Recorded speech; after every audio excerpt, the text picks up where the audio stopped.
काले पत्थरों से बने कालादेव के प्राचीन मंदिर में प्रतिमाओं का खजाना है।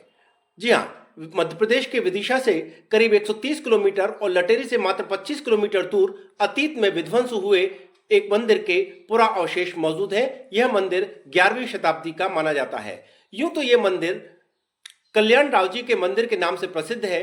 कल्याण राव जी भगवान विष्णु और उनके ही कृष्ण अवतार को माना जाता है, लेकिन इस मंदिर में जो मूल प्रतिमाएं विराजमान हैं वे भगवान ब्रह्मा और ब्रह्मणी की प्रतीत होती हैं। ब्रह्मदेव की इस प्रतिमा में उनकी दाढ़ी, एक से अधिक शीश, हाथ में कमंडल और वेदों की मौजूदगी इस बात का प्रमाण है।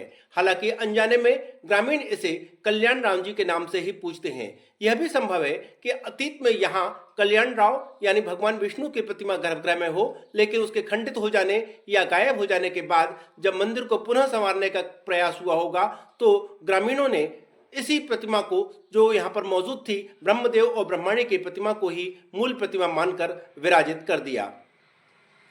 गर्भगृह के प्रवेश द्वार के आसपास द्वारपालों की प्रतिमाएं हैं और गंगा यमुना की हाथों में कलश लिए हुए यहाँ कई प्रतिमाएं पाई जाती हैं। गर्भगृह की दीवार पर हाथियों की प्रतिमाएं स्वागत करती प्रतीत होती हैं। इसके अलावा पूरे मंदिर के परिक्रमा मार्ग में भी मंदिर की दीवारों पर सैकड़ों प्रतिमाओं का अंकन यहाँ पाषाण शिल्प की उत्कृष्ट कला को प्रदर्शित करता है। यहाँ उत्कीर्ण की गई प्रतिमाएं देवालय में उत्सव मनाती हुई प्रतीत होती हैं और जगह जगह शिव की आराधना करती हुई प्रतिमाएं भी यहाँ पर दिखाई देती हैं।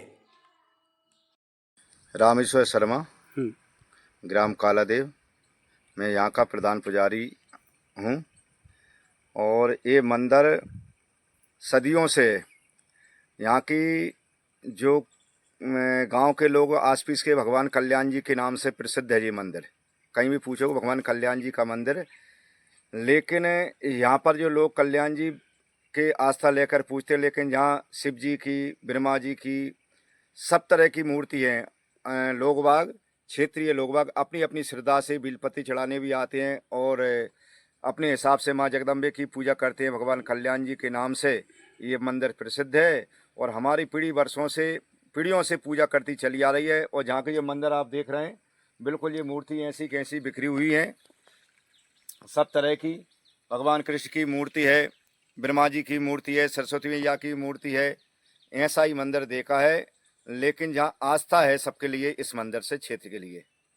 इनको कालादेव इस गांव का नाम क्यों पड़ा? कालादेव इसलिए पड़ा है कि ये पूर्ण रूप से काले पत्थर में मंदिर बना हुआ है और काले पत्थर में ही मूर्ति विराजमान है, इसलिए ग्राम का नाम कालादेव पड़ा है, माने देवता का गांव कालादेव। कल्याण राव जी के नाम से प्रसिद्ध कालादेव के इस मंदिर की दीवार पर सैकड़ों प्रतिमाओं का बारीक अंकन है। बेहद कलात्मक तरीके से उत्कीर्ण की गई ये प्रतिमाएं देवालय में उत्सव मनाती प्रतीत होती हैं। जगह जगह गंगा यमुना की प्रतिमाएं, देवी देवताओं और भक्तों की प्रतिमाओं का अंकन है। बारीक अंकन के बीच में शिवलिंग की स्तुति और आराधना करती भक्तों की टोलियां, गणेश और सरस्वती और ब्रह्मा जैसी अनेक प्रतिमाएं यहाँ पर मौजूद हैं। कई जगह पर ताले और चाबी के संकेत उकेरे गए हैं, जैसे यह किसी मार्ग या किसी ताले को खोलने के लिए बनाए गए हों। यहाँ पर आप देख सकते हैं जगह जगह ब्रह्मा की प्रतिमाएं और ये शिवलिंग की स्तुति करते हुए भक्तों की प्रतिमा दिखाई दे रही है आपको। और इसके साथ ही ये वाद्य यंत्रों के साथ में उत्सव मनाते हुए देवी देवता, जिसमें गणेश स्पष्ट दिखाई दे रहे हैं, हाथियों की प्रतिमाओं का अंकन और विभिन्न तरह के नृत्य करते देवी देवताओं और मनुष्यों के ये अंकन यहाँ पर दिखाई दे रहे हैं।